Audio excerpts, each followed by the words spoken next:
to the world. Subscribe now to the Hot 97 YouTube channel. It's Ebro in the Morning with Laura Stiles and Rosenberg. Ladies and gentlemen, this is Ebro in the Morning, Rosenberg and Laura Stiles. This is W. Kamau Bell, United Shades of America. Back again. Back. First episode just happened, yes? Yes, sir. Yes, this past Sunday. What did you guys cover on this one? And you kicked things off in Pittsburgh, right? Yeah, it was in Pittsburgh. It was called "Where Do We Even Start with White Supremacy?" So,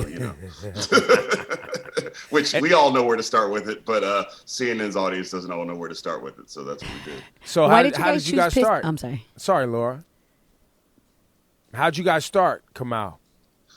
So we could have shot an episode about white supremacy anywhere in America, obviously, but we started looking into it, and it turns out that according to a lot of data, Pittsburgh is one of the worst places for black people to live. And I didn't know that, and a lot of people outside Pittsburgh didn't know that. Wow. And a lot of white folks in Pittsburgh didn't know that. And what is that based on? What kind of historical or current data, or what is that based on? A lot of it's based on health outcomes, because Pittsburgh is home to some of the greatest medical care in the country, but I think black people have a 5 times higher infant mortality rate than white babies do in Pittsburgh, which is unbelievable.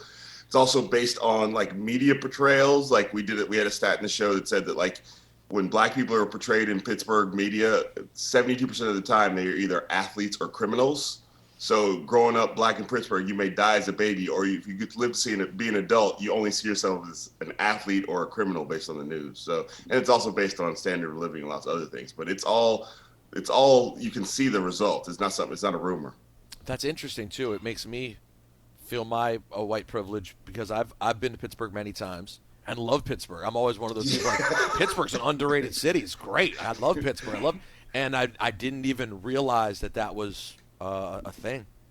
Well, that's what they wanted you to do as a white person. They want you to love it. It worked. Because it's a very gentrified city. I would go there and be like, my black spidey sense is going off because everybody's having a good time that I can see, but something's weird here. So, they had a statue of Stephen Foster, who's an American composer, and it's a crazy statue. It's gone now. They took it down a couple years ago. And it was Stephen Foster, and at his feet was just an anonymous black person looking up to him. And it was this wasn't in the South. This is in Pittsburgh to celebrate Stephen Foster's brilliant musicianship. Did Stephen Foster have any relationship to owning human beings or something? Or no, but he basically Elvised it. He stole his music from black folks, and for some reason in the stole or learned, whatever you want to say, it was inspired by black folks. But for some reason on the statue, they decided to put, it wasn't a black man he didn't have a name. There was no relationship. It was just yo. Oh my God. We just need to put a black person up here honoring this dude. But it's at his feet, Lord. By the way, I'm not the king of thinking statues are my number one priority in the world. However, let me make a special exception for the ones that I've seen that just have people of color on their knees at the feet of a white man. Those ones, I need that before anything else. And there are many.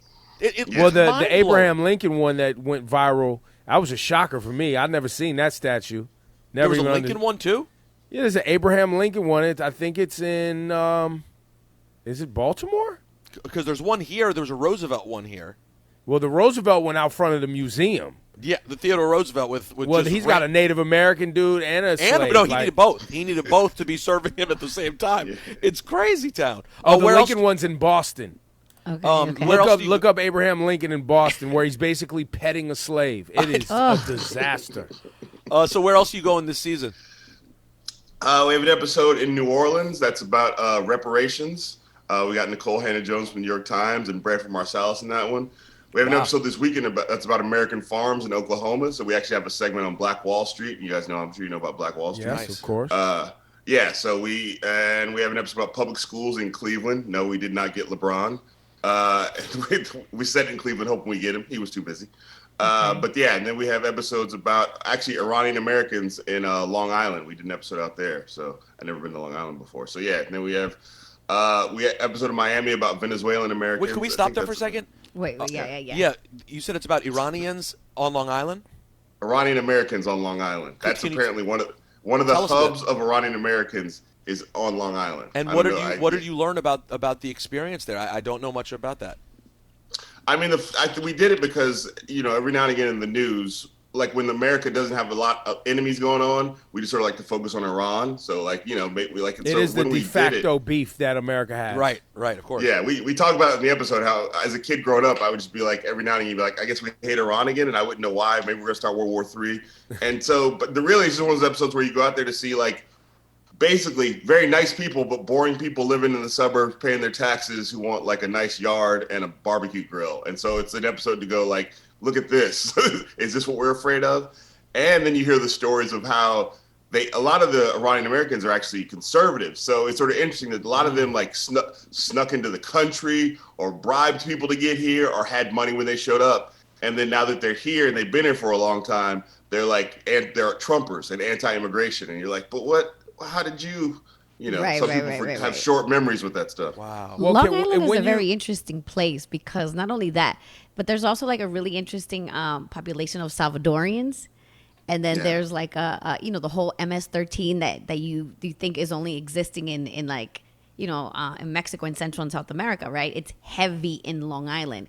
And then, as someone who lives in New York, all of us, it's like we see these stories about these crazy, like, all lives matter rallies over there. And there's some of the most racist ish we've seen in New York. Laura, right there. they have towns in Long Island that into the 80s prohibited black people from buying homes there. Yes, now, Kamau, if you can make a special trip back to an area called Sunny Valley, Long Island. Okay. There is currently a story right now of a black woman, a single mom and her child, whom her neighbor throws dead animals into her yard and at night walks into her yard with a shotgun. She's called the police. The police can't do anything because he hasn't harmed her yet. It got so much coverage that an entire rally took place for her in front of her home. She has a note, like she wrote a handwritten note the size of her front door, basically saying, hey, I'm in here, I'm okay, but if anything happens to me, it's my neighbor. I just got a note from our producers that the local Crips are protecting our house now. This is in Long Island.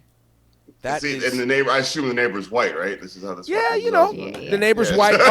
And by the way, the neighborhood over the last several years has seen different ethnic groups move in, and those other people have also had problems with this neighbor.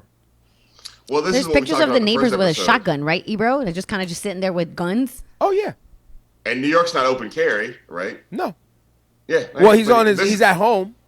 Okay. He's on his property, technically. Okay. Yeah. But those bullets don't know to stay on his property, right? That's the thing about bullets. They have a mind of their own. They don't respect property guidelines. No, they don't respect who they're supposed to hit, where they're supposed to be. So when did you do these, Kamau? How long has it been done for?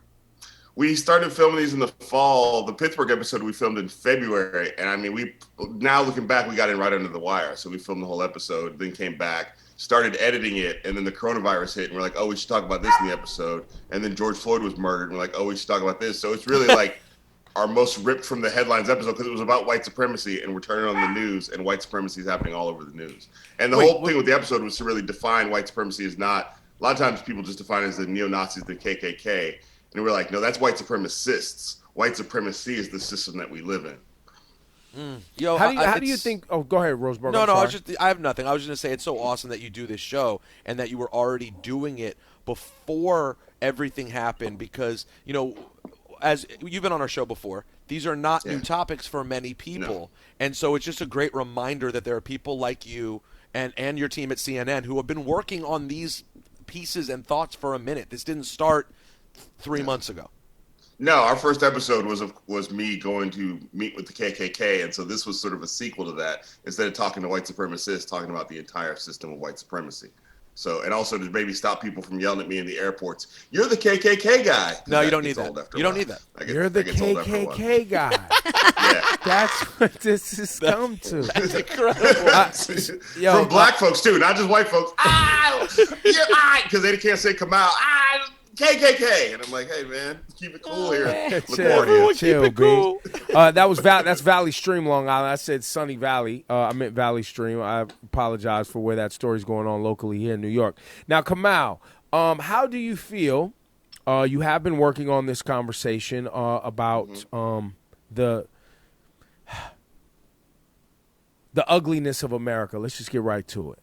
Sure. How do you feel right now, knowing that this is a conversation that not only happens in your personal life, in your home, with your children? You live in the Bay Area, so this is a conversation that if you grow up in that area, these conversations are happening in public all the time. It's a part of the culture of Northern California to have these conversations, specifically in Oakland and San Francisco, in the East Bay.